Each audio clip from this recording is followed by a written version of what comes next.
Hello, and welcome to Today in the Word.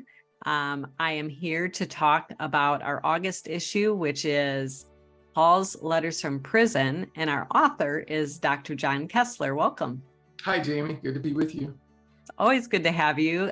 John is an author and also a repeat author here and editor of Practical Theology with Today in the Word.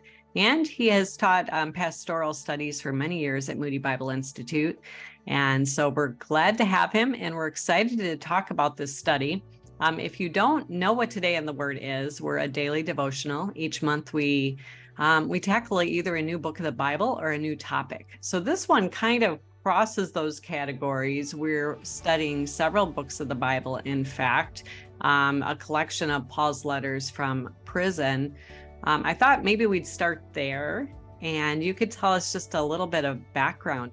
Sure. Well, let's start a little bit with Paul's own background, the background of the author. According to Philippians 3, 5, and 6, Paul described his own background as someone who was of the people of Israel, of the tribe of Benjamin, a Hebrew of the Hebrews, in regard to the law of Pharisee, as for zeal, persecuting the church, as for righteousness based on the law, faultless. So when you think about who Paul was, he was a Jew by birth, a follower of the law of Moses by practice. He was advanced in his native faith by experience, but he was also a fierce opponent of Christians. In fact, not only of Christians, but as Jesus himself put it when he confronted Paul on the road to Damascus, he was an enemy of Christ himself.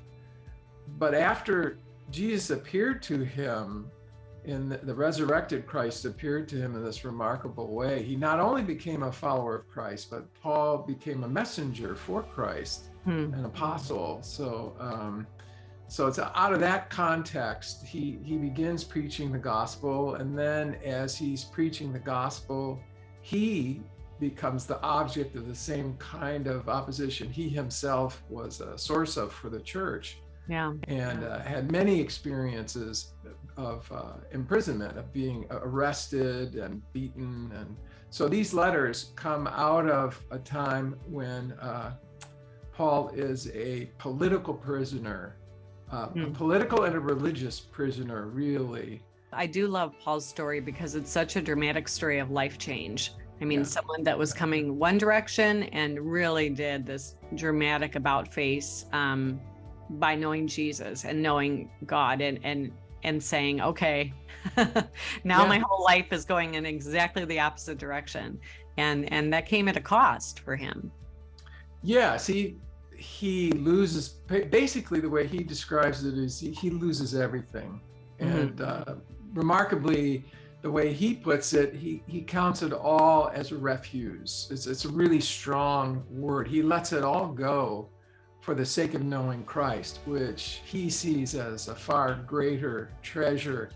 And he's writing these letters to different church congregations, basically, right? So different places that people and Christians and believers that he's met in ministry. Is that a good way of describing it?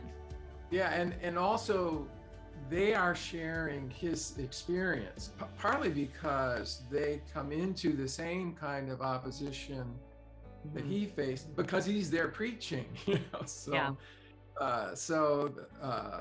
Philippians, Colossians, Philemon,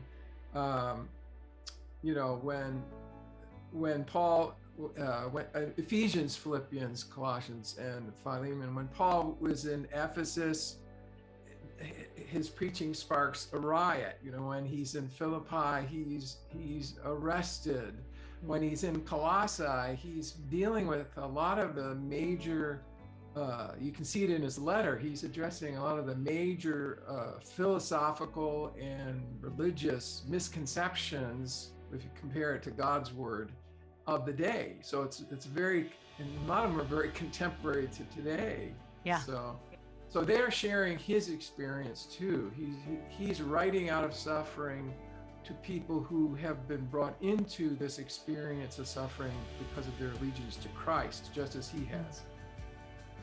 Well, this will be a great study. I think it's an important study and timely, really, as you've said, to many things that we're facing and maybe wrestling with individually. So thank you. Thank you for introducing it to us. If you haven't gotten the Today in the Word app, I hope you download it today so you don't miss a single day of this study. And or you can access it by daily email or on our website.